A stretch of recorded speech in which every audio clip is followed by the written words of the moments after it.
বন্ধুরা, স্বয়ং পরমেশ্বর ভগবান শ্রীকৃষ্ণ বলেন, বছরের সমস্ত ব্রতের মধ্যে এই বিপত্তারিণী ব্রত সর্বশ্রেষ্ঠ। এই ব্রতের গুরুত্ব ও মাহাত্ম্য অনেক অনেক বেশি। তাই সারা বছর বন্ধুরা ভালো থাকতে, পরিবারে আয় উন্নতি বৃদ্ধি করতে, বাড়িতে মা লক্ষ্মী, ভগবান শ্রীকৃষ্ণ, হনুমানজি ও মহাদেবের আশীর্বাদ প্রাপ্ত করার জন্য আপনারা অবশ্যই কিন্তু এই বিপত্তারিণী ব্রতের মহাযোগে এই সবজিটি অবশ্যই গ্রহণ করবেন। পরমেশ্বর ভগবান শ্রীকৃষ্ণ বলেন, বিপত্তারিণী ব্রতের দিন এই সবজিটি খাদ্য হিসাবে গ্রহণ করলে জীবনে অর্থ, সুখ, সৌভাগ্যে ভরে ওঠে। এই কার্যগুলো করতে একদম ভুলবেন না। এবং এই দিনের শাস্ত্র বলছে যে বাড়ি থেকে কিছু জিনিস কিন্তু আমাদের ভুল করেও কিন্তু কাউকে দিতে নেই। এতে সৌভাগ্যের নাশ হয়, বাড়ি থেকে লক্ষ্মীশ্রী হারায়। ফলে বিভিন্ন রকমের অশান্তি, সমস্যা ও বাধা বিপত্তির মধ্যে আমাদেরকে জড়িয়ে পড়তে হয়। আর তা গরুর পুরাণে পরমেশ্বর ভগবান শ্রীকৃষ্ণ নিজে বলছেন। তাই অবশ্যই বন্ধুরা আপনারা ভিডিওটি পুরো দেখুন। ঠিক তেমনই পরমেশ্বর ভগবান শ্রীকৃষ্ণ এও বলছেন যে এই পূর্ণ পবিত্র বিপত্তারিণী ব্রতের দিন এই ফুল ও ফল গৃহে আনতে পারেন, তাহলে আপনার বাড়ি অর্থ, সুখ, সৌভাগ্যে ভরে উঠবে। শুধু তাই নয় বন্ধুরা, এই ফল যদি আপনারা খাদ্য হিসাবে গ্রহণ করেন, তাহলে আপনারা সারা বছর সুস্থ ও নিরোগ থাকবেন। ঠিক তেমনই বাধা বিপত্তি মুক্ত একটি জীবন পাবেন। এক কথায় বলতে গেলে আপনারা অখণ্ড সৌভাগ্যের অধিকারী হবেন। আপনারা সারা জীবন রাজার হালে থাকবেন। তাই বন্ধুরা, ভিডিওটি সম্পূর্ণ শেষ পর্যন্ত দেখুন এবং ভিডিওটিতে একটি লাইক করে বন্ধু বান্ধবী আত্মীয় পরিজনের সাথে শেয়ার অবশ্যই করবেন। এবং আপনারা যদি এখনো পর্যন্ত আমাদের এই চ্যানেলে নতুন হয়ে থাকেন, তাহলে চ্যানেলটি সাবস্ক্রাইব করে পাশে থাকা নোটিফিকেশন বেল আইকনটি অন করে রাখবেন। চলুন এইবার মূল আলোচনায় প্রবেশ করা যাক। তবে মূল আলোচনায় প্রবেশ করার আগে জয় মাতা বিপত্তারিণীর জয় ও জয় শ্রীকৃষ্ণ রাধে রাধে লিখে কমেন্ট অবশ্যই করবেন। বন্ধুরা, শ্রীকৃষ্ণের মতে মানুষদের এই 5টি জিনিস কখনোই কাউকে দেওয়া উচিত নয়, কারণ এই দিনে এই জিনিসগুলি দিলে বাড়ির লক্ষ্মী বাড়ি ছেড়ে চলে যায়। বন্ধুরা, আমাদের ছোটবেলা থেকে শেখানো হয় যে অন্য কাউকে দান দিলে জীবনে পুণ্য প্রাপ্ত হয়। কিন্তু পরমেশ্বর ভগবান শ্রীকৃষ্ণের অনুসার যে জীবনে ভালো কর্ম করেছে তার ফল সে অবশ্যই পাবে। কিন্তু কিছু জিনিস বন্ধুরা কখনোই কাউকে দেওয়া উচিত নয়, নইলে জীবনে নেমে আসবে ঘোর অন্ধকার ও চরম ভয়ঙ্কর দারিদ্রতা। এতেই সংসার তছনছ হয়ে যাবে, পরিবারে অকাল মৃত্যু আপনি দেখতে পাবেন। তাই বন্ধুরা, জীবনে সুখে থাকতে এই দিনে এই বিষয়টি অবশ্যই মাথায় রাখা উচিত। বন্ধুরা, বিষ্ণু পুরাণ ও গরুর পুরাণ অনুসার এই 5টি জিনিস মা লক্ষ্মীর সঙ্গে সম্পর্কিত রয়েছে। তাই যার জীবনে মা লক্ষ্মীর কৃপা থাকে তার জীবনে সুখ, শান্তি, মান সম্মান, অর্থ, ধন সম্পত্তি কোনো কিছুরই অভাব হয় না। কিন্তু যার জীবনে মা লক্ষ্মীর কৃপা থাকে না তার জীবন অত্যন্তই কষ্টদায়ক হয়। তাই বন্ধুরা, আপনিও মা লক্ষ্মীর সাথে সম্পর্কিত এই দিনে এই 5টি জিনিস কখনোই কাউকে দেবেন না। নাম্বার 1, বন্ধুরা, এই দিনে মহিলাদের ব্যবহার করা গয়না ও গোপন বস্ত্র ভুলেও কাউকে দেবেন না। হ্যাঁ বন্ধুরা, আপনারা একেবারে ঠিক। বন্ধুরা, মহিলাদের গয়নাকে মা লক্ষ্মীর প্রতীক মনে করা হয়, আর এর জন্যই গয়নাগাটি কেনার পর মায়ের চরণ ছুঁয়ে তারপরেই আমরা ব্যবহার করি। আর আপনারা প্রত্যেকেই জানি যে বাড়ির মহিলারা হচ্ছে মা লক্ষ্মীর প্রতিরূপ। তাই তাদের গয়না কখনোই ধার হিসাবে বা দান করা উচিত নয়, বিশেষ করে মঙ্গলসূত্র, পায়েল ও বিছা। বন্ধুরা, এই গয়নাগুলি আপনারা যদি কাউকে দেন তাহলে সেই ব্যক্তির ভাগ্য গয়নার সাথে সেই বাড়ি ত্যাগ করে। নাম্বার 2, বন্ধুরা, এই দিন সূর্যাস্তের পর কখনোই দুধ, দই, চাল, আটা ও লবণ এমন সাদা জিনিসের দান কখনোই কাউকে করবেন না, কারণ সাদা জিনিসের নজর একটু বেশি লাগে। এর ফলে বাড়ির পজিটিভ ঊর্জা বাড়ি ত্যাগ করে চলে যায়। এতেই নানান রকম অসুখ বিসুখ সেই পরিবারে ঘিরে ফেলে। তাই বিশেষ করে বন্ধুরা লবণ এই দিন সন্ধ্যার পর কখনোই কাউকে দেবেন না। যদি আপনাদের দিতেই হয় তাহলে বাজার দোকান থেকে কিনে তারপরে দিন, কিন্তু রান্নাঘর থেকে ভুলেও বন্ধুরা কখনোই এগুলি দেবেন না।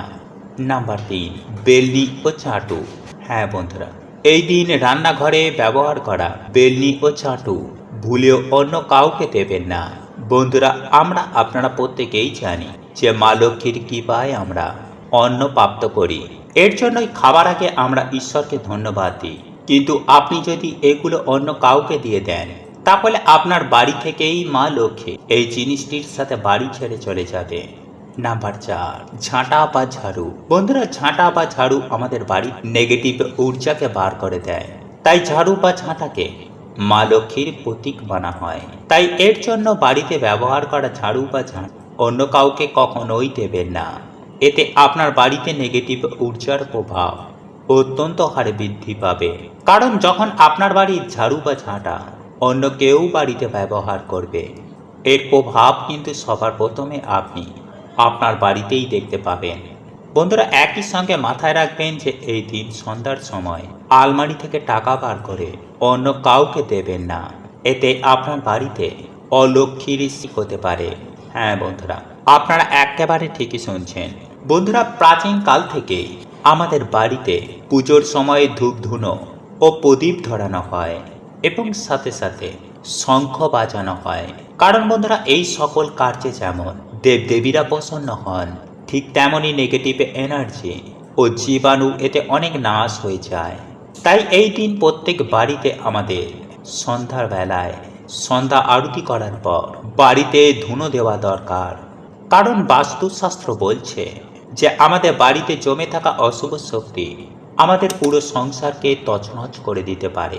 যেমন পরিবারে কেউ কারোর কথা শুনতে চায় না, হঠাৎ করেই সম্পর্কের মধ্যে ফাটল, স্বামী স্ত্রীর মধ্যে ছাড়াছাড়ি, মাথায় সদা সর্বদাই বাজে চিন্তা আসা, ডিপ্রেশন, রোগ ব্যাধি, দুর্ভাগ্য মানুষকে ঘিরে ধরে। আসলে বন্ধুরা দেখবেন, মেঘের জন্য যেমন সূর্যের আলো ঠিকমতো প্রবেশ করতে পারে না, ঠিক তেমনই বন্ধুরা এই নেগেটিভিটি বা অশুভ শক্তিও আমাদের জীবনে সৌভাগ্যকে আসতে দেয় না। তাই বন্ধুরা, বাড়ি থেকে এবং আমাদের জীবন থেকে এই অশুভ শক্তিকে দূর করার জন্য এই দিন সবার প্রথমেই আপনারা যা করবেন তা হচ্ছে, এই দিন সন্ধ্যাবেলায় সন্ধ্যা আরতির পর ভগবান শ্রীরামকে স্মরণ করে হনুমান চালিসা পাঠ করে তেজপাতা, এলাচ এবং লবঙ্গ মিশিয়ে আপনারা বাড়িতে ধুনো জ্বালান এবং সেই ধুনোর গন্ধ আপনারা বাড়ির কণায় কণায় ছড়িয়ে দিন। অথবা এই দিনে আপনারা 7টি তেজপাতা, লবঙ্গ, এলাচ এইগুলি নিয়ে আপনারা আপনাদের মাথার ওপর থেকে 7 বার অ্যান্টি ক্লকওয়াইজ ঘোরাবেন এবং মুখে আপনারা হনুমানজির যে কোনো মন্ত্র জপ করবেন। এরপর আপনারা তামা বা মাটি যে কোনো একটি পাত্র নিয়ে একটি কর্পূর জ্বালিয়ে তার মধ্যে আপনারা এক এক করে সেই 7টি তেজপাতা, লবঙ্গ ও এলাচগুলি আহুতি দেবেন এবং হনুমানজির মন্ত্র আপনারা সেই সময়ে পাঠ করবেন। আর হনুমানজিকে বলবেন যেন আপনাদের সকল সমস্যা, আপনাদের বাড়ি থেকে সকল রকমের নেগেটিভ এনার্জি যেন তিনি নাশ করে দেন এবং আপনাদের পরিবারে সকল সদস্যকে সকল বিপদ আপদ থেকে যেন তিনি রক্ষা করেন। এবং পরের দিন আপনারা সেই ছাই মানে আগুন জ্বালানো সেই ছাইটিকে কোনো নদী বা জলাশয়ে গিয়ে ফেলে দেবেন। বন্ধুরা, এই পূর্ণ পবিত্র দিনে সব থেকে গুরুত্বপূর্ণ কাজ হচ্ছে যে এই দিন সকালে ঘুম থেকে উঠে আপনারা স্নান করে তুলসী মঞ্চে কিন্তু অবশ্যই জল নিবেদন করবেন। কারণ তুলসী সেবা ছাড়া কখনোই কিন্তু সেই বাড়িতে মা লক্ষ্মী ও ভগবান বিষ্ণুর কৃপা হয় না। এছাড়াও এই দিনে তুলসী পুজো ও তুলসী সেবায় বাড়িতে আয়, উন্নতি, সৌভাগ্যে মা ভরিয়ে দেন।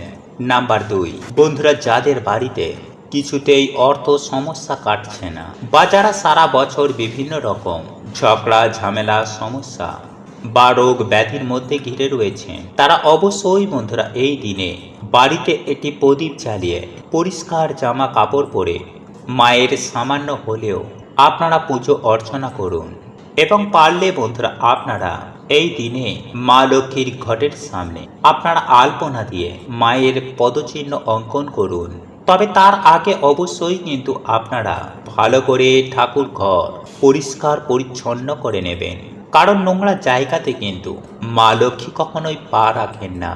নাম্বার 3, বন্ধুরা পারলে এই দিনে আপনারা অবশ্যই সন্ধ্যাবেলায় কিংবা সকালবেলায় মা লক্ষ্মীর সামনে একটি ঘিয়ের প্রদীপ অবশ্যই জ্বালাবেন। এতেই বন্ধুরা মানুষের দুর্ভাগ্যের নাশ হয় এবং সৌভাগ্যের উদয় ঘটে। ফলে আগের তুলনায় আপনাদের আয় উন্নতি অবশ্যই বৃদ্ধি পাবে। নাম্বার 4, বন্ধুরা এই ব্রত চলাকালীন পারলে মা লক্ষ্মীর অত্যন্ত প্রিয় এই একটি গাছ আপনারা বাড়িতে অবশ্যই লাগান, যেমন কলা গাছ, সুপারি গাছ, নারকেল গাছ, কৃষ্ণ তুলসী গাছ এবং ধান গাছ। এই গাছগুলির মধ্যে যে কোনো একটি গাছ আপনারা কালকের দিনে আপনারা আপনাদের বাড়িতে একটি হলেও অবশ্যই লাগান। এতে সারা বছর বন্ধুরা আপনাদের বাড়িতে মায়ের কৃপায় অর্থ সুখ সৌভাগ্য বিরাজ করবে। নাম্বার 5, বন্ধুরা এই দিনে আপনারা আপনাদের স্নানের জলে কিছুটা সামান্য হলুদ মিশিয়ে ওম নমো ভগবতে বাসুদেবায় নমঃ এই মন্ত্র বলে আপনারা স্নান করুন এবং স্নান করে এসে ভগবান বিষ্ণু ও মা লক্ষ্মীর পুজো আরাধনা করুন। একটি আসন পেতে ভগবান বিষ্ণু বা মা লক্ষ্মীর কোন মন্ত্র আপনারা 108 বার কিংবা 21 বার জপ করুন। বন্ধুরা যদি নিয়ম মেনে এই দিনে এই সামান্য কার্যগুলো করতে পারেন, তাহলে বন্ধুরা আপনাদের আগের তুলনায় আয় উন্নতি বাড়বে।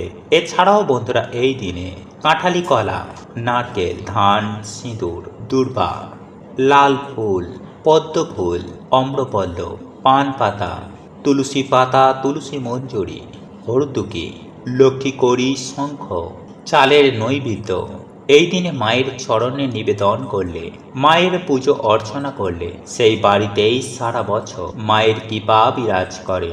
বন্ধুরা আপনারা প্রত্যেকেই জানি যে এই বিপত্তারিণী ব্রতে 13 সংখ্যাকে অত্যন্ত গুরুত্ব দেওয়া হয়েছে। এমনকি আপনারা নিশ্চয়ই হয়তো জানেন যে এই বিপত্তারিণী পূজার শেষে দুর্বা ঘাসের সঙ্গে যে লাল সুতো বা তাগা হাতে বাঁধা হয়, সেই তাগাটির সুতোর সংখ্যাও 13 হয়ে থাকে। তাই এই বিপত্তারিণী পূজার ক্ষেত্রে 13 সংখ্যাটি অত্যন্ত গুরুত্বপূর্ণ। এরপর দেবীর উদ্দেশ্যে নিবেদিত ভোগ, যে 13 প্রকার ফল, যে 13 প্রকার ফুল আপনি যেগুলো নিয়েছিলেন সেগুলিকে নিবেদন করুন। এরপর উক্ত মঙ্গল ঘটে আপনি একটি ফুলের মালা নিবেদন করুন। এরপর লাল সুতো অর্থাৎ তাগা আপনি ঘটে স্পর্শ করিয়ে পরম ব্রহ্মকে স্মরণ করে সমস্ত দেবদেবীর উদ্দেশ্যে প্রণাম নিবেদন করে মা বিপত্তারিণী দেবীকে আহ্বান করুন। এরপর লাল সুতো ও তাগাগুলিকে ঘটের পাদদেশে রেখে উক্ত মঙ্গল ঘটটির সামনে আরতি প্রদান করুন। তবে আরতি করার সময়ে অতি অবশ্যই 3 বার শঙ্খধ্বনি দেবেন এবং এই সময়ে এই মন্ত্রটি মনে মনে 3 বার উচ্চারণ করুন। মন্ত্র উচ্চারণে যদি আপনার অসুবিধা হয়, তাহলে মনে মনে আপনি বিপত্তারিণী দেবীকে স্মরণ করুন। হ্যাঁ বন্ধুরা, মনে মনে তাকে আহ্বান জানান। আরতি করা শেষ হয়ে গেলে আপনারা একটি উক্ত স্থানে বসে মায়ের উদ্দেশ্যে আপনি আপনার প্রার্থনা নিবেদন করুন। যাই হোক বন্ধুরা, একই সঙ্গে আমি আপনাদেরকে এটাও জানিয়ে রাখবো, এই বিপত্তারিণী ব্রতের দিন আপনারা ভুল করেও বাড়ির মধ্যে কোনো পোড়া জাতীয় খাবার গ্রহণ করবেন না। সেই সঙ্গে সঙ্গে আমিষ জাতীয় খাবারও খাবেন না, যেমন মাছ, মাংস, ডিম, পেঁয়াজ এই সকল খাবার ভুলেও খাবেন না। শুধু তাই নয় বন্ধুরা, এই বিপত্তারিণী ব্রতের দিন কোনো নেশা ভাঙা করবেন না, তাহলে মায়ের আশীর্বাদ আপনাদের ওপরে থাকবে। আর আপনারা যদি ভুল করেও এই সকল খাবারগুলিকে খাদ্য হিসাবে গ্রহণ করেন, তাহলে আপনার জীবনে ঘোর বিপদ নেমে আসতে বেশি সময় লাগবে না। বন্ধুরা, আপনি যদি এই বিপত্তারিণী ব্রত পালন করে থাকেন, তাহলে আপনারা নিরামিষ খাদ্য আহার গ্রহণ করুন, যেমন লুচি, সুজি, ফলমূল ইত্যাদি। তবে আপনারা যাই খান না কেন, ধরুন আপনি লুচি খাচ্ছেন, তাহলে সারাদিনে 13টি লুচি খাবেন তবে একটি কথা আমি আপনাদেরকে জানিয়ে রাখি যে স্বয়ং পরমেশ্বর ভগবান শ্রীকৃষ্ণ বলেন যে এই বিপত্তারিণী ব্রতের দিন 13টি পান গাছের পাতা অবশ্যই পুজোয় ব্যবহার করতে হবে। সেই সঙ্গে লাগবে উচ্ছে বা করলা। হ্যাঁ বন্ধুরা, আপনারা একেবারে ঠিকই শুনছেন। বন্ধুরা, আপনারা এই ব্রত পালন করুন বা না করুন, অন্তত পক্ষে এই সবজিটি এক কণা হলেও খাদ্য হিসাবে গ্রহণ করবেন। হ্যাঁ বন্ধুরা, আপনারা যে 13 রকমের ফল নেবেন সেই ফলের সাথে অবশ্যই রাখবেন এই উচ্ছে বা করলা। বন্ধুরা, ভগবান শ্রীকৃষ্ণ বলেন যে এই বিপত্তারিণী ব্রতের দিন এই সবজিটি গ্রহণ করলে জীবন থেকে সমস্ত প্রকারের বাধা বিপত্তি, রোগ ব্যাধি, দারিদ্রতা একেবারে নাশ হয়ে যায়। তবে সেই সঙ্গে এই পান গাছের পাতা অর্থাৎ পান অবশ্যই খাবেন, তাহলে আপনাদের জীবনে অর্থ সুখ সৌভাগ্যে ভরে উঠবে।